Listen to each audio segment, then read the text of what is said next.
සුබ දවසක් ඔයාලා සියලුම දෙනාට.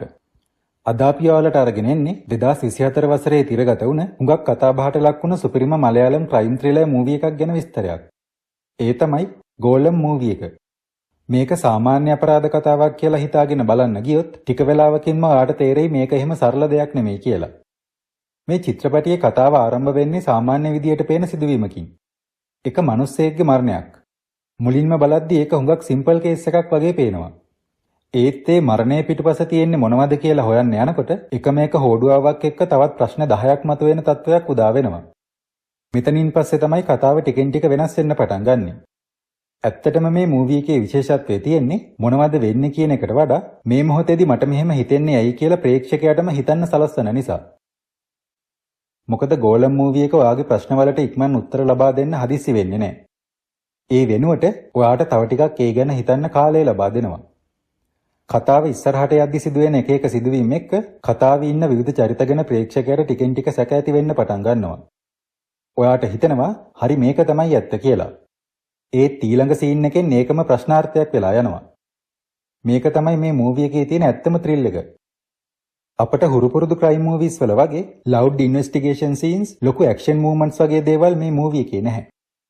ඒ වෙනුවට නරඹන ප්‍රේක්ෂකයාගේ හිතවල හිමිහිට ගොඩනගෙන ටෙන්ෂන් එකක් ඇති කරනවා. චරිතයන් ගැන කතා කළොත් මෙතන ඉන්නේ හීරෝ කියලා ලොකුවට හයිලයිට් වෙන කෙනෙක් නෙමෙයි. සාමාන්‍ය මිනිස්සු. Tamanගේ තීරණ, Tamanගේ රහස් වගේම Tamanගේම අඳුරු පැත්තක් තියෙන චරිත. ඒ නිසාම තමයි මේ මූවී එක නරඹන අපිට රියලිස්ටික් ෆීලින් එකක් ලබා දෙන්නේ. IPS සංදීප් ක්‍රිෂ්ණන්ගේ චරිතයෙන් Ranjith Sanjeev main role එක විදියටත් ඊට අමතරව තවත් ශක්තිමත් සපෝටිං කාස්ට් එකක් මේ මූවී එකට රංගනයෙන් දායක වෙනවා. කිසිම ඕවර්ඇක්ටින් එකක් නැතුව ඉතාමත් තාත්විකව වගේම ස්වභාවිකව ඉදිරිපත් කරන ඔවුන්ගේ රංගනය චිත්‍රපටයේ ආරම්භයේ සිට අවසානය දක්වාම ඔයාලගේ කුතුහලය රඳව ගන්න කී පොයින්ට් එක කිව්වොත් මන් නිවැරදි. ඒ වගේම මේ චිත්‍රපටය බලද්දී හුඟක් වෙලාවට අපිට තේරෙන දෙයක් තියෙනවා. ඒ තමයි අපි හිතනවා අපිට හැමදේම කන්ට්‍රෝල් කරන්න පුළුවන් කියලා. ඒත් ඇත්තටම බලනකොට ඒක ටිකක් වෙනස් විදියට තමයි සිදුවෙන්නේ. මොකද සමහර වෙලාවට අපිට පේන දේවල්ම හරි නැති වෙන්න පුළුවන්. මේ ගෝලම් මූවී එකේ සිතුවිල්ල බොහොම සිම්පල් විදියට ඒත් බොහොම පවර්ෆුල් විදියට පෙන්නනවා. විෂුවල්ස් ගැන කතා කළොත් ඉතා දීප්තිමත් ආලෝකකරණයක් හෝ සිනමැටික් ෂෝ ඔෆ් එකක් නැහැ. ඒත් ෆ්‍රේම් එකෙන් ෆ්‍රේම් එකට කතාවට හොඳින්ම ගැලපෙන විදියට ලයිට්නින් ගලපන්න ප්‍රොඩක්ෂන් ක්‍රූ එක සමත් වෙලා තියෙනවා.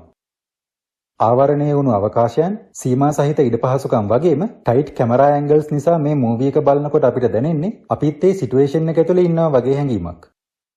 ඒ වගේම ශබ්ද පරිපාලනයත් විෂුවල්ස් වලටම ගැලපෙන්න නිර්මාණය කරලා තියෙනවා.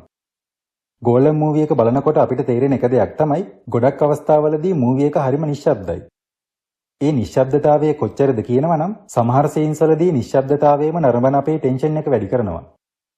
අනික් වෙලාවන් වලට පොඩි පොඩි ශබ්ද, අඩි ශබ්දයන්, දොරවල් වගේම රංගන ශිල්පීන්ගේ කුඩා චලනයන් පවා ફોකස් කරලා තියෙනවා.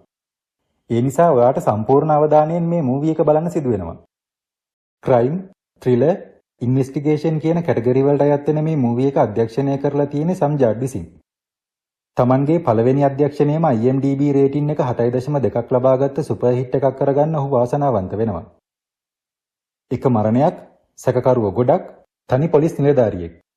පර්ෆෙක්ට් මර්ඩර් එකක්ද නැත්නම් ස්වභාවික මරණයක්ද?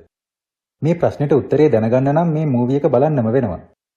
ඉතින් ඔයත් මයින්ඩ් ගේම්ස් සහ ඉන්වෙස්ටිගේෂන් ටයිප් ත්‍රිලර් ස්ටෝරීස් වලට කැමති නම් ගෝලම් කියන්නේ ලොකු කුඩා ભેදයකින් තොරව අනිවාර්යයෙන්ම නරඹන්න ඕන මූවී එකක් කියලා මම සඳහන් කරන්න ඕන.